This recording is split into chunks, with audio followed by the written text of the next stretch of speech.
if you look at our own existence, to feel happy, we don't need any reason.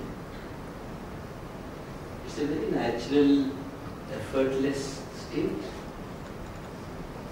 To feel present, to feel that belongingness. There is no effort involved.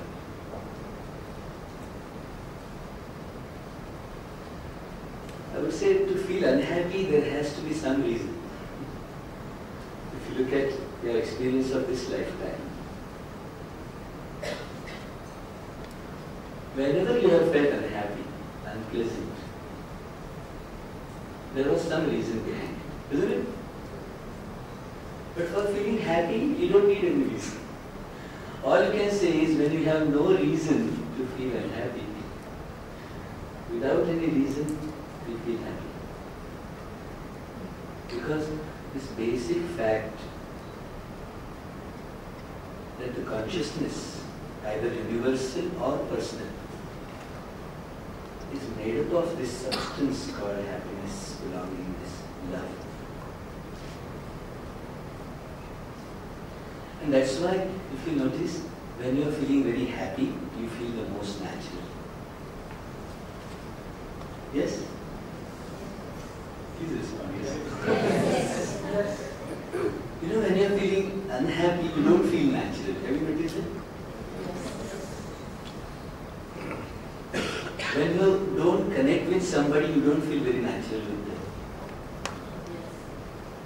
But with those whom you connect so easily, that sense of belongingness is there, you feel so natural with them. There is no mask, there is no trying to prove, there is no effort there. Very spontaneously, very effortlessly, we just connect, belong, you feel very natural.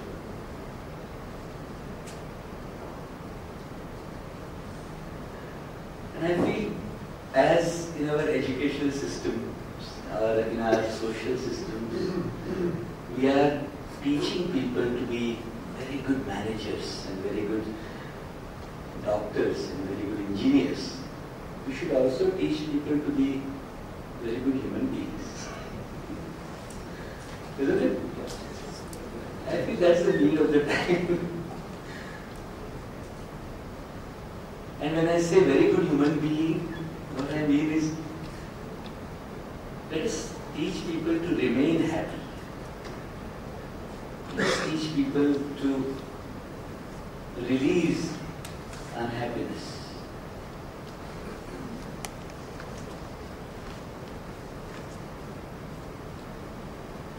Also, you know the way I see,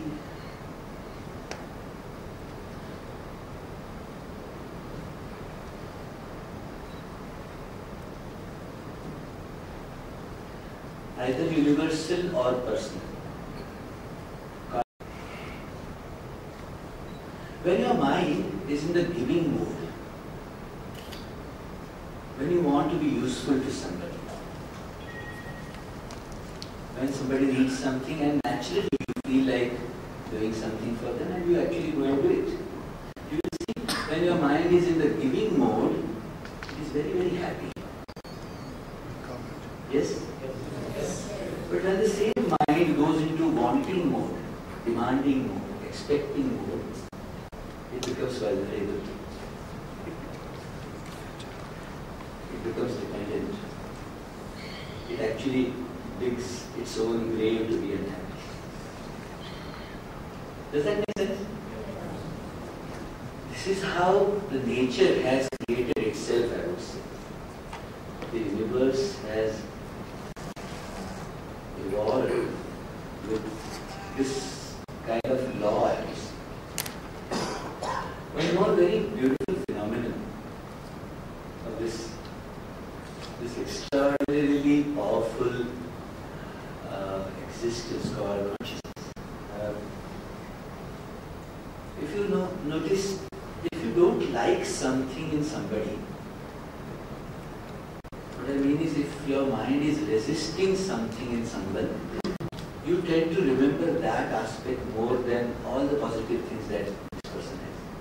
Have you noticed this? This is one more extraordinary phenomenon, a law of the nature, I would say. What you resist will persist. If you resist your mother-in-law, she persists.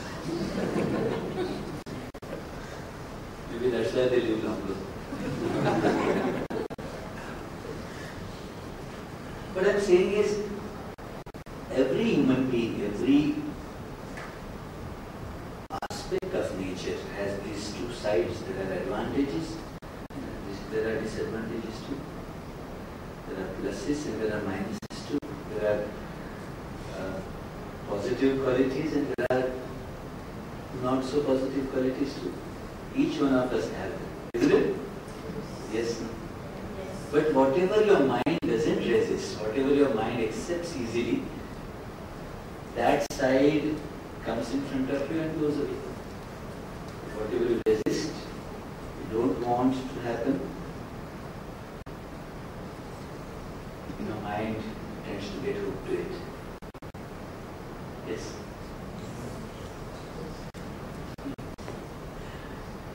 This is one more very beautiful, I would say, the ability of consciousness.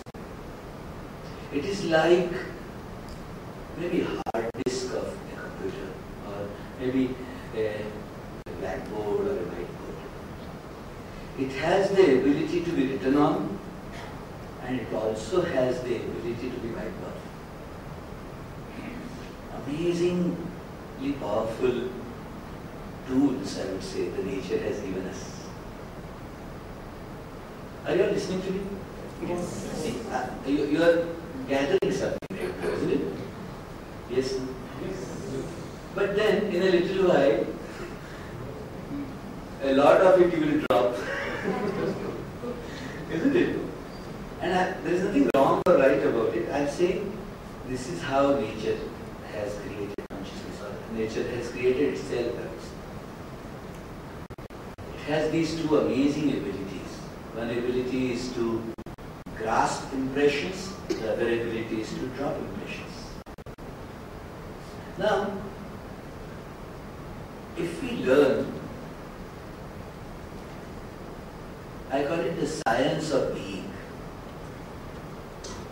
how this consciousness functions, the technicality of it, the science behind it, the understanding of consciousness. Yes? The laws of the nature also. And the other part of this is the art of living. On the basis of this understanding, on the basis of this science, also let us learn how to deal with this monkey, the mind. You know why I call it monkey? Because if you observe right now, sitting here, if I say something, it can jump continents and go and experience something and come back, isn't it? Yes, no? Yes. What I'm saying is, if we learn how this mind functions, how this consciousness functions, and if we also learn how to handle it, how to deal with it, how to befriend it, how to make it your buddy. Living this life with celebration, being useful, with connecting with the divine. Living life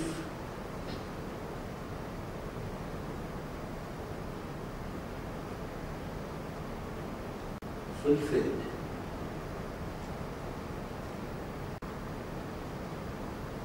I feel is no big deal.